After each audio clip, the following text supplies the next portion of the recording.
on stage rocking out stir crazy. Coco flow like 1980s. Come lit still I drop lazy. None of that maybe. Energy. Energy. Energy. Good evening, New York. Thank you so much for joining us this evening and for making this event possible. Before I begin, let's give a big thank you to the venue staff who have made this night such a celebration. Now, Zohran is about to join us on stage, but before he does, I want to say a few quick words of reflection and thanks and introduce a very special member of our team. So first, let's hear a round of applause for our day one endorsers, those who helped build this movement into what it's become. New York City DSA.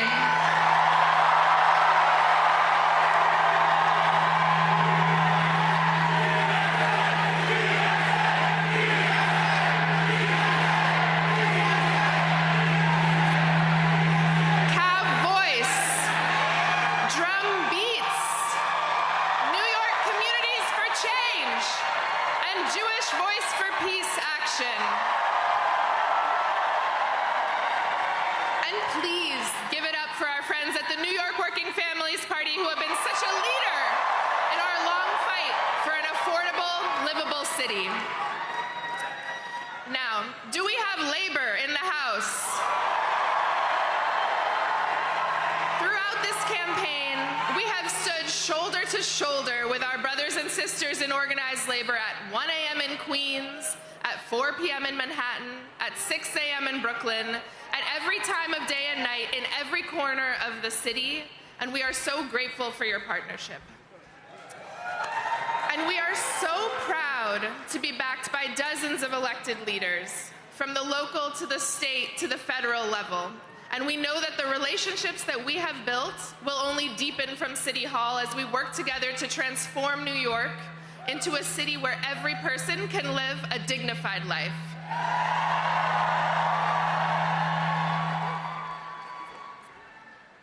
I also want to thank our incredible campaign staff. You have sacrificed your social lives and your sleep schedules, and you have given so much to this movement, and then when Cuomo decided to get back into the race, you dug deep and gave more. I have been so honored to work with you, learn from you, and support you as you have faced unprecedented scrutiny and at times ugliness and threats from our opponents. You have built a historic campaign, so please give them all a round of applause.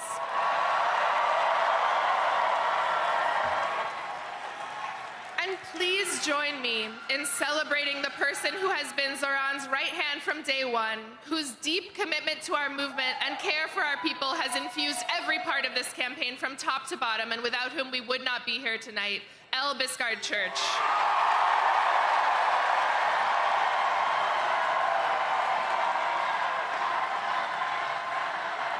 Now,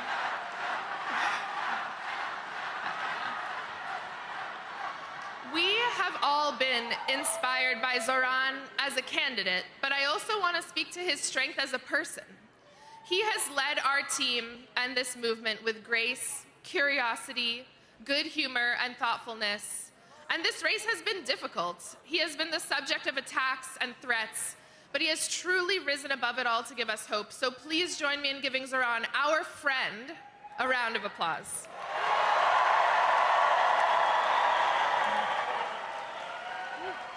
And there are too many supporters to name, so I want to speak to everyone directly.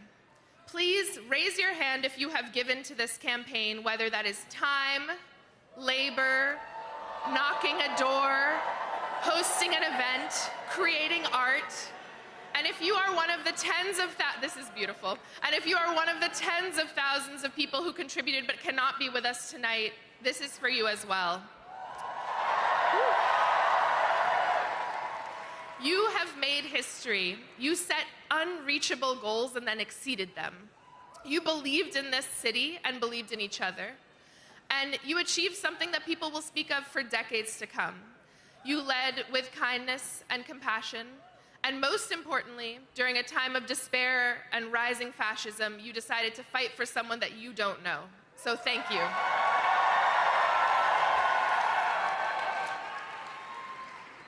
Friends, the scope of this campaign was truly unprecedented. We had hundreds of thousands of conversations with our neighbors and trained leaders who will help us deliver our agenda for the next 4 years. But this record-breaking program did not come out of nowhere. It was the product of years of organizing and leadership development by New York City DSA and so many of our movement partners.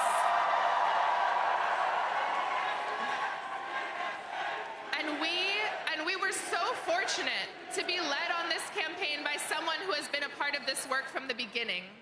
She led Julia Salazar's groundbreaking campaign in 2018.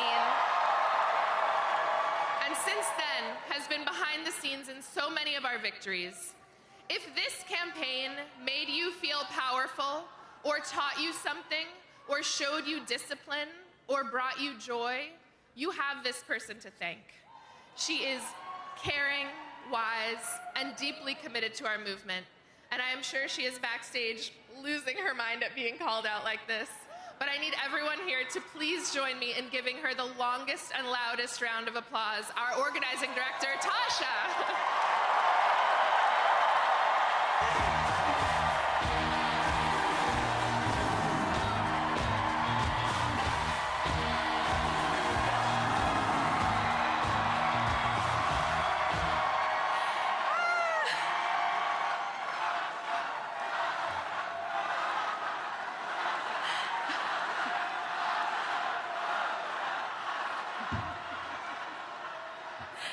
Thank you. This is very exciting. Thank you, everyone. I'm Tasha, and I've had the honor of being the field director on this campaign. I first crossed paths with Zohran in 2017 on a city council campaign for Kader El-Yateem in Bay Ridge. Zohran was the paid canvas manager, and I was volunteering on the campaign as a member of New York City Democratic Socialists of America. I don't think that we could ever have imagined that 8 years later, we would be here on election night for a mayoral campaign, 104,000 volunteers strong. 104,000 volunteers. We love numbers, we love metrics, but I want to talk first about what's behind those numbers. Every number is, in a way, an act of bravery. Door knocking is not the easiest thing. For many, including myself, it takes a moment of bravery at the beginning, asking a stranger something about their lives and sharing something about yours. Sharing what you want to see in the world, it can be daunting. Thousands of people did it. And every time, every volunteer went to a door and talked to a stranger, they offered their vision to that stranger and invited that stranger to be a part of shaping their vision. We love strangers. Every door knock and every phone call is a statement of belief that politics is for all of us. This campaign and this city is all of ours to shape. I also want to say something about field leads.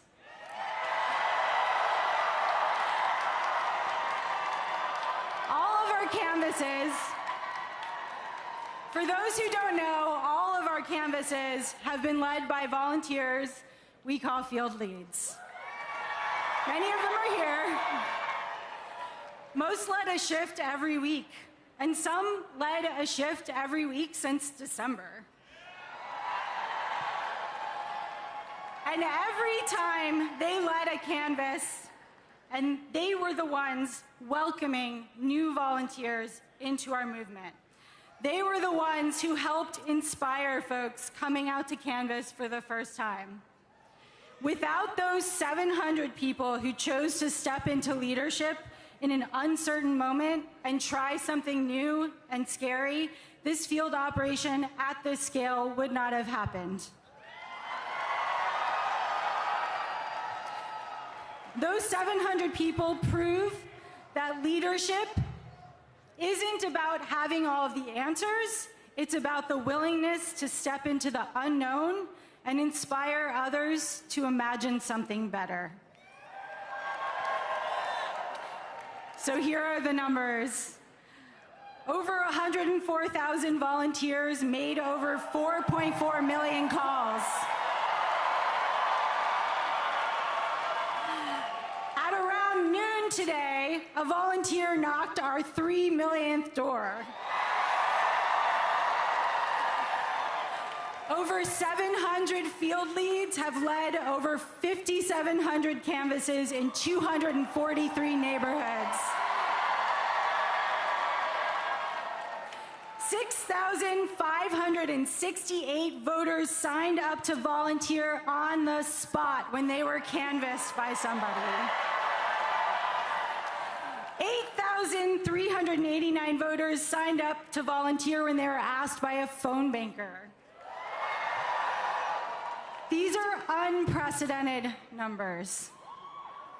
The bravery that you all have shown, that this field operation carried across all 5 boroughs, is going to transform our city.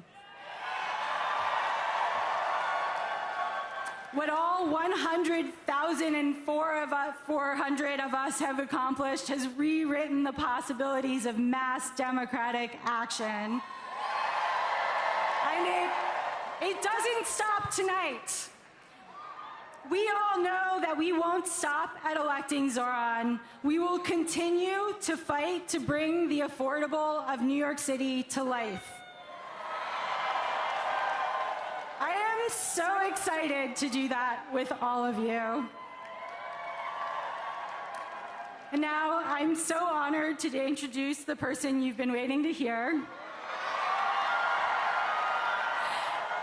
We've worked for many years to bring about change in New York City that it so urgently needs.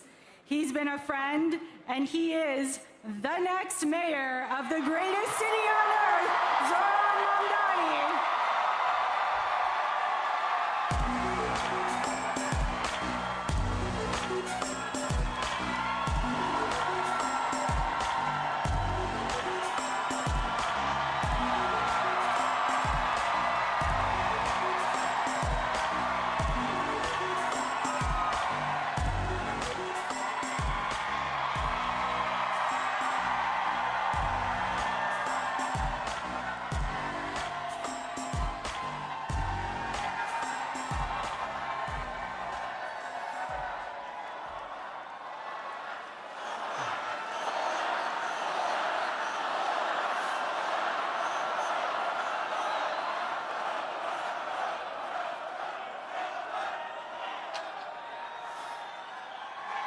Thank you, my friends.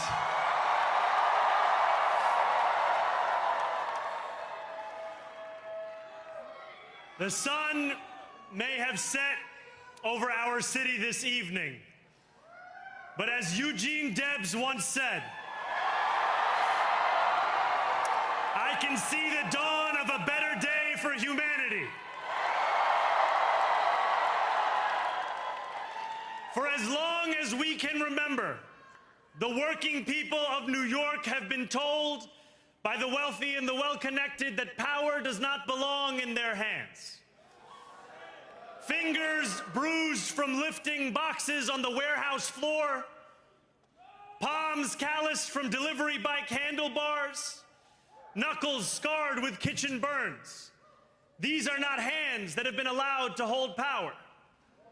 And yet, over the last 12 months, you have dared to reach for something greater.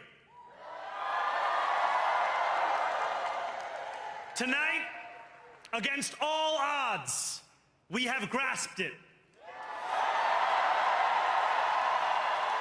The future is in our hands. My friends, we have toppled a political dynasty.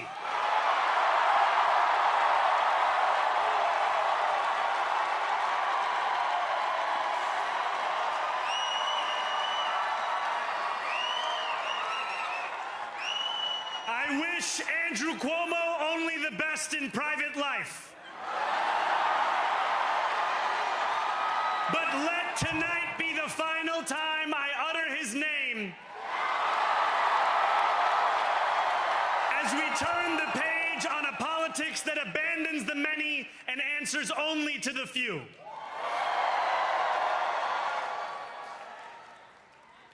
New York, tonight you have delivered a mandate for change. A mandate for a new kind of politics. A mandate for a city we can afford.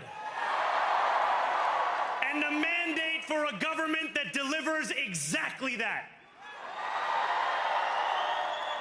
On January 1st, I will be sworn in as the mayor of New York City.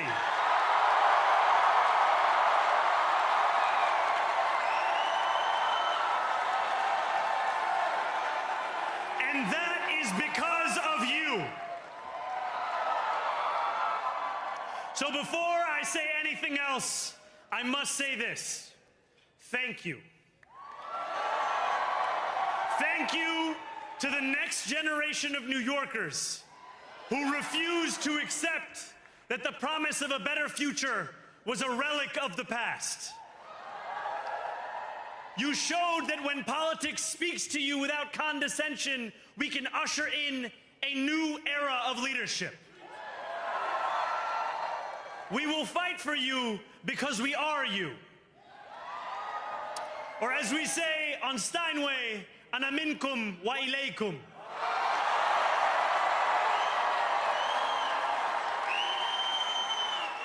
Thank you to those so often forgotten by the politics of our city who made this movement their own. I speak of Yemeni bodega owners and Mexican abuelas, Senegalese taxi drivers and Uzbek nurses, Trinidadian line cooks and Ethiopian aunties. Yes, aunties. To every New Yorker in Kensington and Midwood and Hunts Point, know this. This city is your city, and this democracy is yours too.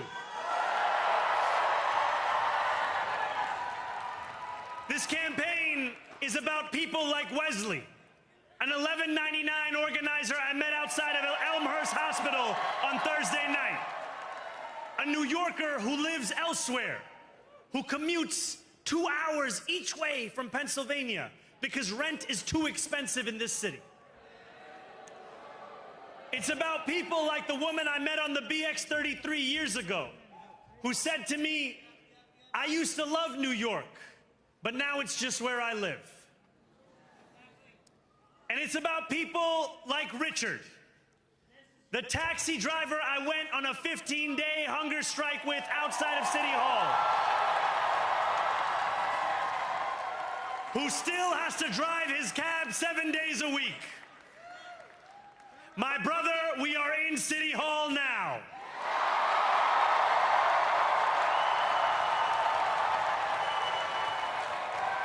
This victory is for all of them, and it's for all of you.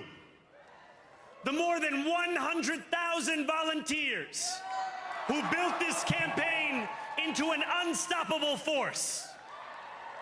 Because of you, we will make this city one that working people can love and live in again.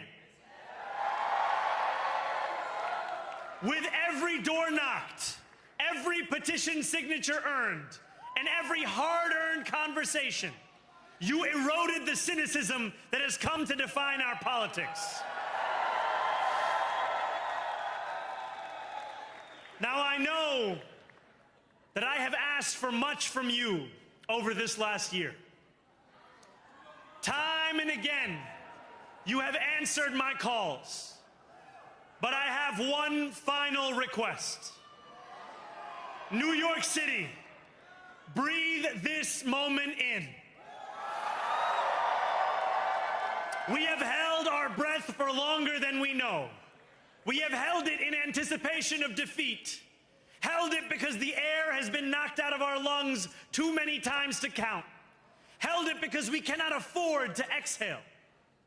Thanks to all of those who sacrificed so much, we are breathing in the air of a city that has been reborn.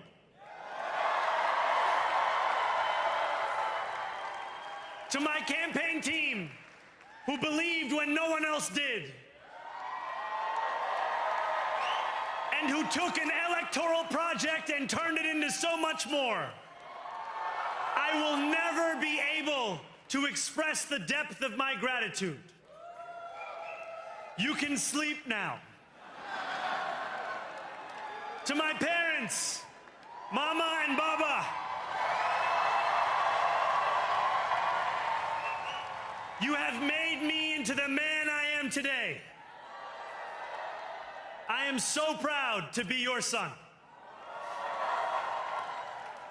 And to my incredible wife, Rama,